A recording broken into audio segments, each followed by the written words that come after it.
Pogue, founder of Yahoo Tech, and I'm happy to present today an exclusive interview with John Legere, the CEO of T-Mobile. T-Mobile may have less than a quarter of the subscribers of Verizon and AT&T, but that underdog status has allowed this company to be incredibly aggressive. T-Mobile has been systematically eliminating the things that people hate about their cell phone carriers. Let me see if I've got this straight. First, they eliminated the 2-year contract requirement, made internet and text messaging overseas free. Text messaging on airplanes is free. Listening to streaming music doesn't count against your data allotment. T-Mobile doesn't charge anything for tethering to your laptop. Last week, they introduced the nation's only family unlimited data plan. And this morning, at this moment, John, you introduced yet another change to T-Mobile's policies. Why don't you tell the folks at home? Yeah, morning, David. Listen, I'm having a hard time. They've seatbelted me into this chair. I don't do uncarrier moves sitting down, but for you, I'm going to try. You know, uncarrier move time is my favorite time of all, because just to remind you, this is a philosophical, principle-based attack on changing a stupid, broken, arrogant industry. And I made this statement 2 years ago, and everything you've outlined, these are structural changes. They're not programs, they're permanent. And today is Uncarrier 8. And I'll give you the tagline, and then I'll tell you why it is arguably the biggest thing we've ever done since Uncarrier 1. And it's called Data Stash. And the tagline is, it's your data. What you don't use, you won't lose. And in effect, you can think of it as data rollover. And the magnitude of this issue, David, is unbelievable. This game is rigged by the big guys. They get you multiple ways. And let me just give you some stats that'll blow your mind. There are 231 million post-paid customers in the wireless industry. Post-paid being they're not prepaid, is you have a bill. You know, you're what's called the coveted customers in the industry. 231 million. Of those, there are 110 million that either have feature phones, so not a smartphone, so you don't really care about data, or you have an unlimited plan, thanks mostly to us and to Sprint, who offer those plans. That leaves 120 million what I call data guessers. 90% of the people say they have no idea how much data they need. 50% say they don't know how much they use. Of that 120 million, 13 million pay penalties. You know, as soon as you start using, you get those warning, warning, warning. You get texts that say you have 50% left. $1.5 billion last year went to penalties. So what happens? I know you can't swear on this station, but it scares the shit out of people. They are petrified. So what do? They buy up. Okay, here's the gig. People buy on average 4 to 5 gigabits worth of data. Okay? Here's the amazing part. At the end of the month, on average, they have 3 gigs unused. Okay, 3 gigs unused. Average cost of a data gigabit is almost $12. You mean gigabyte, right? Gigabyte. Okay. Well done, my friend. David Pogue, Yahoo. Correcting John. So $12. Okay, yeah. That's about $40 a month per person, $480 a year, 100 million people round numbers, $50 billion. Because guess what? At the end of the month, carriers take it off the table. You go to a restaurant, you don't eat your food fast enough. They take it. You go to a gas station, you fill your car at the end of the month, you don't use the gas. They take it. What we're now allowing you to do is roll it over, and you get a data stash. And what you can do, you can put it in the bank. Here come the props. Okay. Last piece. You know what we're going to do to start this off? We're going to give every single qualifying customer and every new customer 10 gigs free. We're going to put 10 gigs data stash right in the bank to get you going, and I think this is going to be something that's really going to shake up the industry. Yeah, because you guys, after all, have been doing it too, right? You've been giving people limited buckets. Au contraire, mon frere. You know, we stopped overages. That's not part of our plan. Not only did we stop it in Simple Choice Plan, but what we also did is April of this year, in anything legacy-based, I announced that all overages are done. And I actually did a change.org petition asking all the carriers to join in and stop this horrific practice of overages. It's just a silly game. And it's also one of those things, David, that what we're in effect asking carriers to do is to eliminate a nonsensical charge that is, to them, profit, pure profit. Wait a minute, but that's publicity, right? Because Verizon and AT&T are not going to change when they're making $1.5 billion in penalties. Well, that's money. Here's the how about, you mentioned international data roaming. 95 points of gross margin. We give that to our customers for free.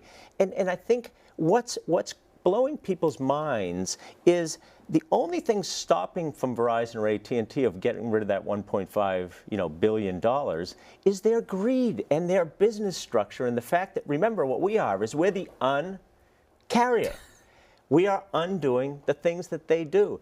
What in their cost structure supports that $1.5 billion worth of charges? Well, but here's what I want to ask you, though. All that money, so all these uncarrier moves that you're making, yep, essentially boil down to saving your subscribers money. You're taking money out of your profits and giving them back to the consumers. Right. Aren't those other carriers using that money to buy spectrum and build towers and do important things? Several things. First of all, we're the fastest growing wireless company in the United States. We have added 38 million gross adds in the last 6 quarters. Gross adds? Gross additions. Customers coming in, signing up for service, as opposed to net adds, where you have some leaving, some going. Oh, I see. So we've had 10 million net additions in 6 quarters, and just this year we'll add over 8 million customers. So it's working. So how many customers do you have right now? We have 53.5 million as of the end of last quarter, and obviously at the end of this quarter we'll have even more. Mm-hmm. So we're growing significantly quickly. Okay. Now, as you say,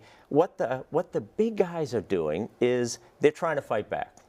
And think about what's happened in the last few quarters. Now, Q3, by the way, we added 2.4 million customers. We added more phone nets than all of them combined. Okay, so the fight started, and there's a lot of discussion about how aggressive the fight started. Well, how do they fight? One guy says, I'm going to double your data bucket. And the other guy says, no, I'm going to double your double. And then the other guy says, yeah, but I'll give you money to come to me instead of him. The poor customers are sitting over here. Any of them look at them? Do you know where this data stash came from? I do Twitter every day, as I know you do. I sit there incessantly, and people hate me for it. 40,000 tweets were about data rollover. Individual people tweeting, hey, I know what I want, John. Let me save the data that I don't use. Oh, so this isn't your idea? No, I don't have any ideas. I'm not really that smart. Everything we do, this is the other trick between us and, Mo, Larry, and Curly. Everything we do comes not just from customer surveys, it comes from individual customers writing in. So data stash is not only, if you buy data, it's yours. Roll it over, take the 10 gig we give you for free. Can you imagine, think about what's happening in the industry now. So Mo, Larry, and Curly are telling each other, hey, I'm going to double your double bucket size. You can have 60 gigs of data for your family. Are they going to let them roll that over? Can you imagine? No. Imagine how they need a big bank. Right. And so, second piece is, I always said in the uncarrier moves, you went through them, uncarrier 1 through 7, and the stats will blow your mind. We have over 85% of our customers on Simple Choice now. That was uncarrier 1. So it's 2 years migration. We have over 9 million people who signed up for Jump, anytime upgrade. International roaming utilization has gone up 35-fold.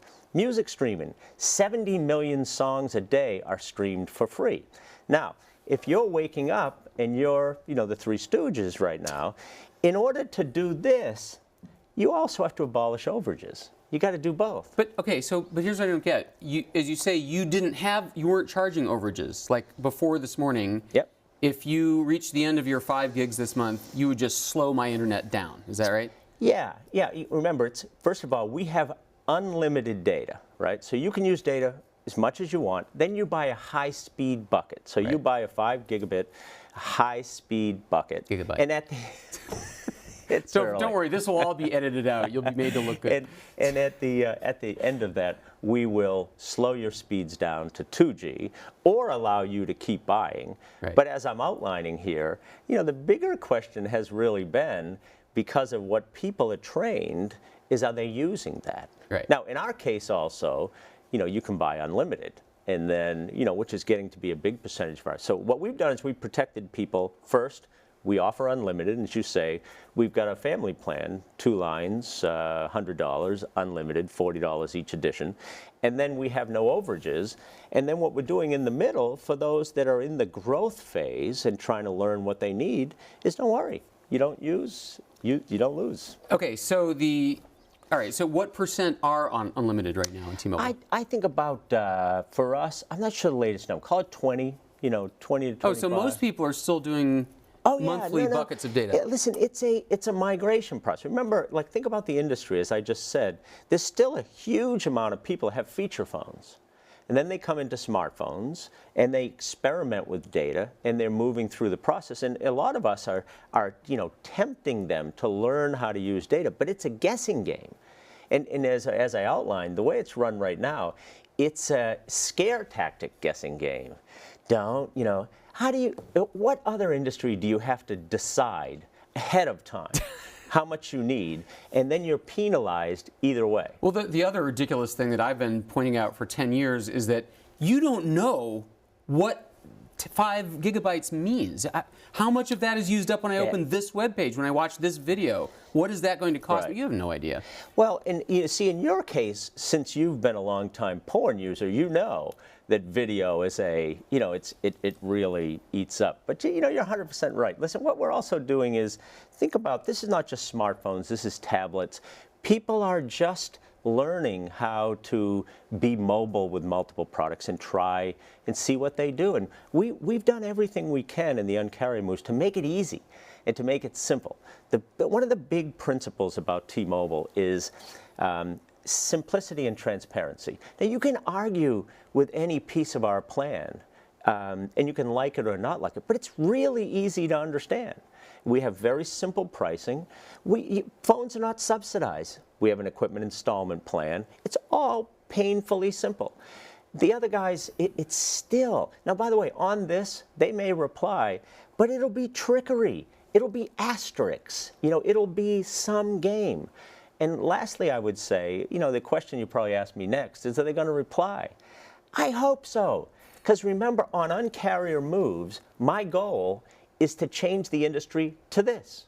So the question, John, when will you stop paying ETFs for the termination of contracts? That's early termination fees. And I say, no, it's not that it's permanent, but it'll stop the day there's not a single contract on Earth, right?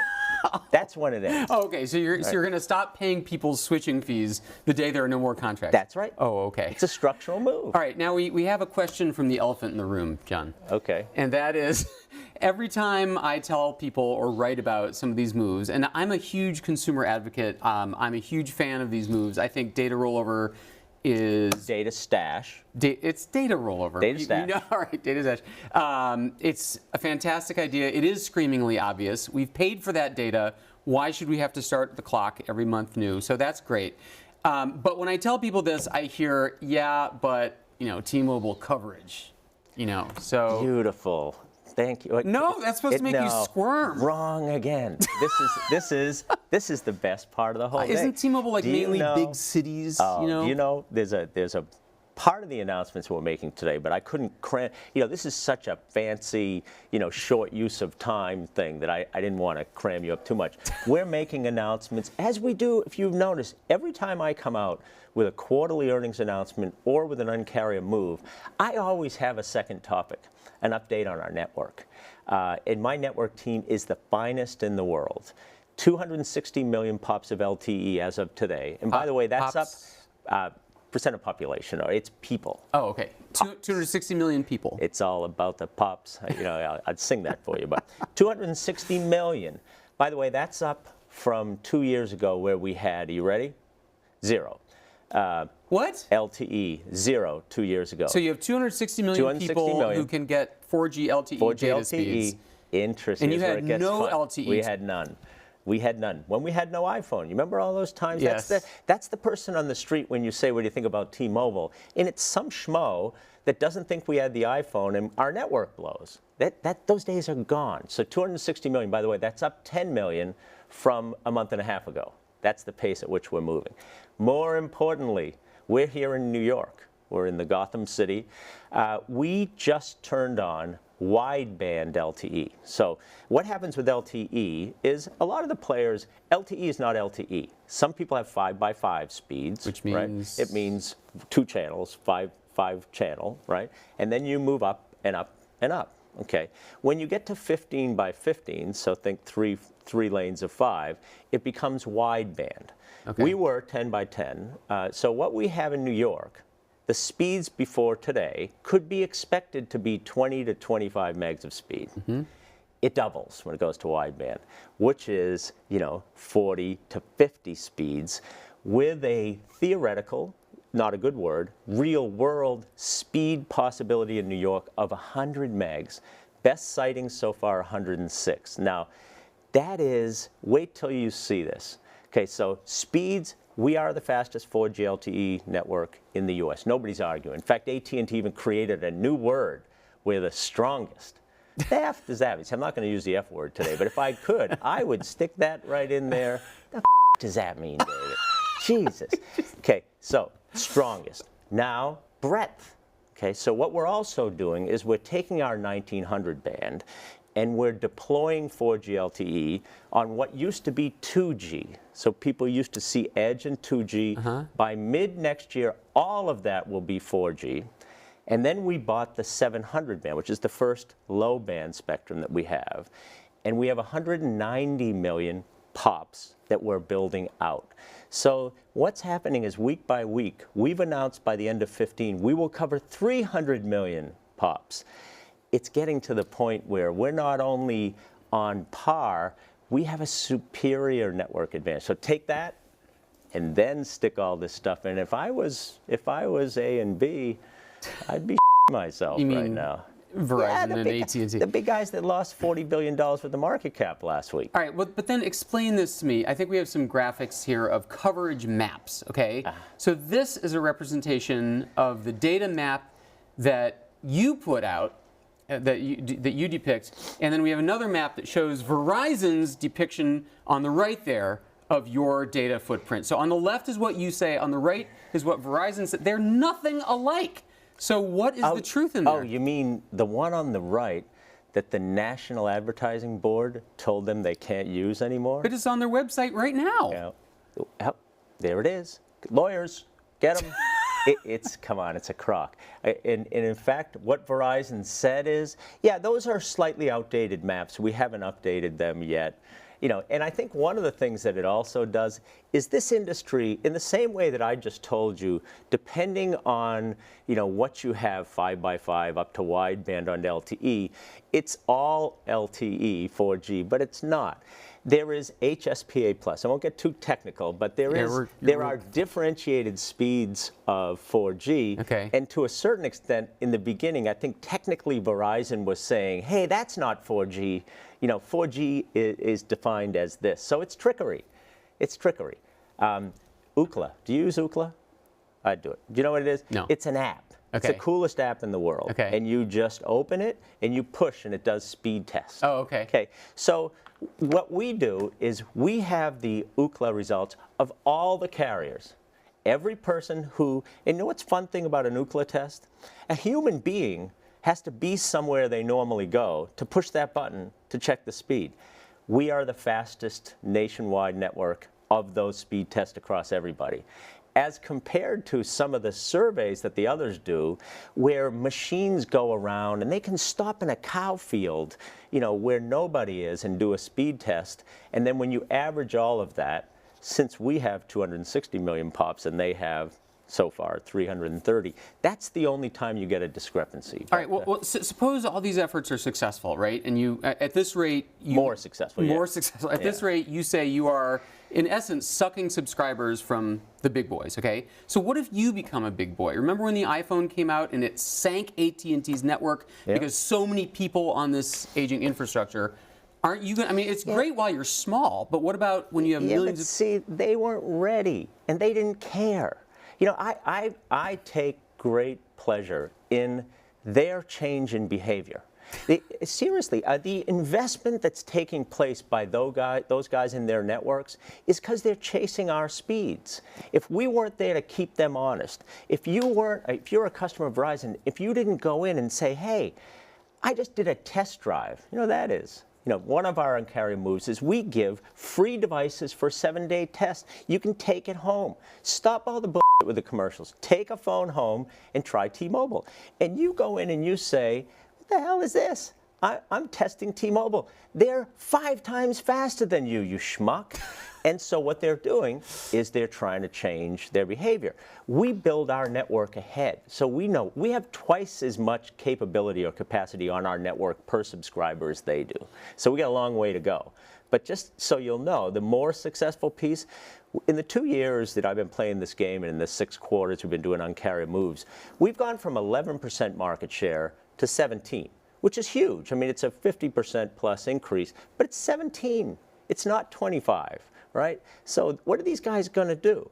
Our share of gross ads, like the percentage of people that come in, it's gone from 19 to 30. All right, so more people. And the 2 things that I'm proudest of is right now, if you survey all people in the industry, everybody, AT&T, Verizon, those few people that have Sprint, you interview them all, then by a factor of 20% greater than number 2, if you answer the question, who's changing the wireless industry for the better? 25% of all customers, that's the other guy's customers too, say it's T-Mobile, and that's 20% more than the number 2 guy. Right. Which means there's a lot of people over there waiting to move. This is David, this is a big deal. All right, so $50 billion. You enjoy antagonizing Verizon and AT&T, right? I mean, those guys don't like you. No, right? they hate me. Okay. No, you don't want to walk across the street. But aren't there times when you guys need to band together, like going to the FCC to ask for some attention or something, where you're going to regret making them furious at you? You know what? What's band together mean? I mean, come on. I'm the CEO of T-Mobile, right? I mean, this is, my employees' average age is 28. My customers are cool and young, and they're coming, and, we're taking over. Randall Stevenson is the chairman of the Business Roundtable. That's like a bunch of guys with those microphones where you politely say shit to each other, and you cut backroom deal. I'm not playing that game.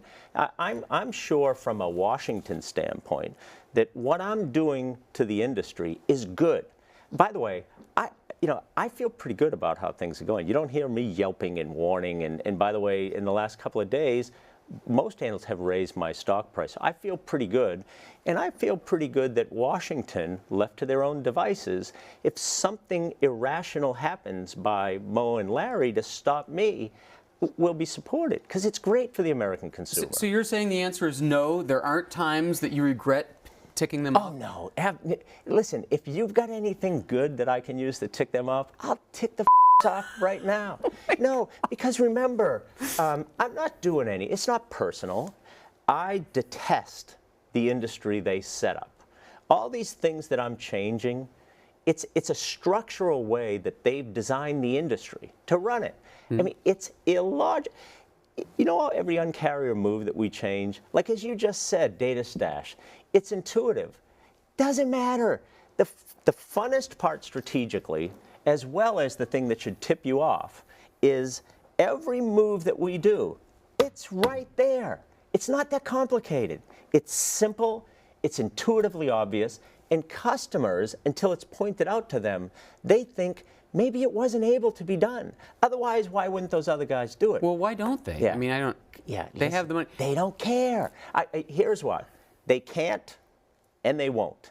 Okay? Right. It's 2 easy answers. Right. The can't is, and we could use analogies to the TV industry when you knew certain media paid advertising models were dead, and you should just immediately cannibalize your own base and move on. Books have been written about this strategically for years. You can't. What group can wake up and say, okay, that $20 billion revenue stream, well, that's dead, so let's just push that off and give that away for free? They can't.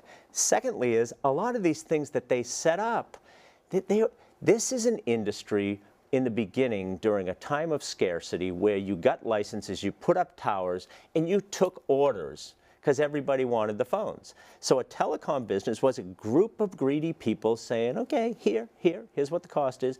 And it got structured in a way, think about right now. It's holiday time.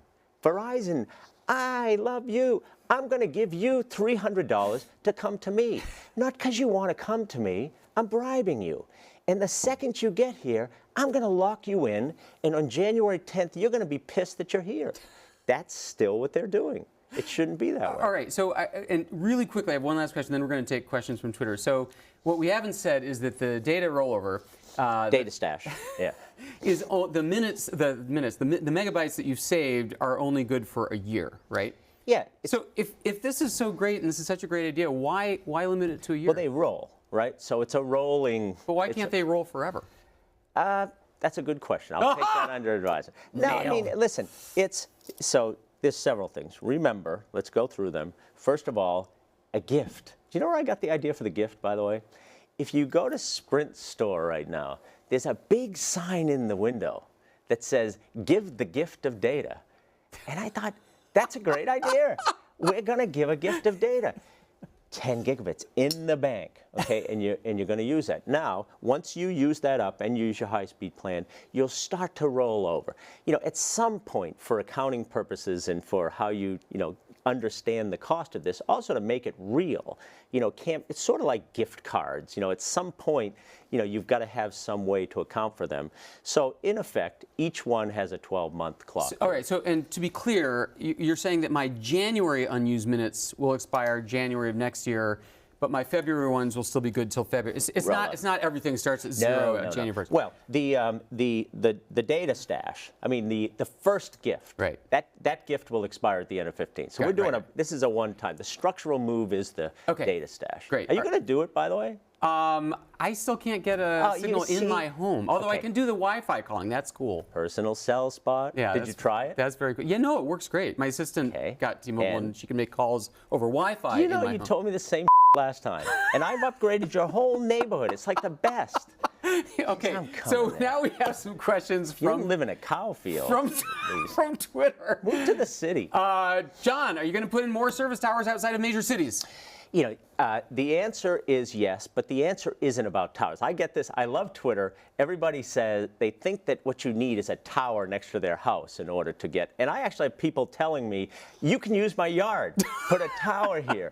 The issue for us is more the deployment of low-band spectrum. And, without getting too technical, the low-band spectrum has a longer propagation, so it goes further. Mm-hmm. So towers can extend further into rural areas. So this low-band spectrum, the 700 block that we're working on, and then the low-band auctions, that'll be extremely important. Now, secondly, is where we previously have had 2G or edge speeds, we're migrating that to 4G. So that'll take care of most. So as we get to 300 million pops, we're going to be in most of the places. We will have some new towers, but that's not really the total answer. Interesting. And whoever that is can send me a note, give me their zip code. I take all my own personal, Twitter, and if somebody gets to me and tells me where they are or where they've got an issue, I'll personally get back to them and tell them whether we can have service. How do you do anything else? Your neighborhood. All right, I'll watch for that. Okay. David's neighbors, by the way. If you live near David, coverage is smoking. Smoking. They're going to put one on my roof. Okay, I switched from Verizon, mostly good, very unhappy with the customer service, mostly outsourced. Any plans to improve this? That's actually not true. We do have some outsourced service, but we have been, let's say at one point we were 50-50 with some onshore, offshore, but we have about 20,000 customer care reps in cities around the United States. Volumes, as you can imagine, have been going through the roof, and we have been moving offshore to onshore. And certainly, what I'm trying to do is, as productivity is improved, keep the jobs here, move them up. And actually last period, our team was named for the first time in a while JDP #1 in customer service. So we've got issues that we work on. One thing I also challenge everybody on Twitter on is me and my whole team, email and Twitter, we take service calls directly and we work them with our care organization. So I strongly believe we have a differentiated customer care because my company knows that what I do and what we do is take care of not big enterprises, individual customers. So if there's an issue, I'd love to hear it. But I'm pretty proud of our customer service team. Wow. His Twitter address is @JohnLegere. All right, one more. John, are you going to bring BlackBerry back to T-Mo? Yeah, that's listen, BlackBerry is an institution. It's something that a lot of our customers want, and I'm open to the idea of finding a way that a customer that wants T-Mobile and BlackBerry can do that. But that requires a little cooperation from BlackBerry. But for my customers, if there's a way to do that, I'd love to. All right, cool. Well, John, today you have introduced for the first time data rollover. Data stash. And I think it's great. So for the 75% of T-Mobile customers who are still paying by the bucket, by the month, this is going to be a great Christmas indeed. Thank you for everything you're doing to rattle the industry, and keep giving them hell. And thank you for this opportunity, David. And to everybody, come and get it, especially if you're with the bad guys. We're waiting for you. Oh my God. I'm David Pogue. It's been great to have you, John. Thanks for joining us, and thank you all for joining us today.